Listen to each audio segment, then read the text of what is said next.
নাবালিগ অবস্থায় যার বাচ্চা মারা যায়, ওই বাচ্চাগুলিকে আল্লাহ পাক রব্বুল আলামিন কিয়ামতের ময়দানে বাপ মার জন্য বহুত বড় সুপারিশকারী বানায়। বাচ্চাগুলি আল্লাহর কাছে ডাক দেয়া কয়, মালিক, ও মালিক, তুমি আমারে দুনিয়াতে পাঠাইছো, পাঠানোর সময় আমার মা কত কষ্ট করছে, জান বের হয়ে যায় অবস্থা। এরপরে আমি দুনিয়াতে আসলাম, এত কষ্ট আমি মাকে দিলাম, কিন্তু মার কোনো খেদমত আমি করতে পারলাম না, আমার মা ঋণ আমি শোধ করতে পারলাম না।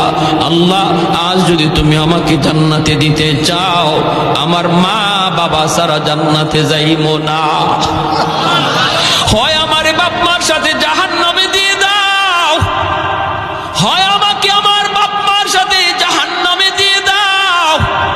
রব্বুল আলামিন তখন বলে, বান্দারে, আমি আল্লাহর আদত হচ্ছে জাহান্নামীকে জান্নাতে দেওয়া, কিন্তু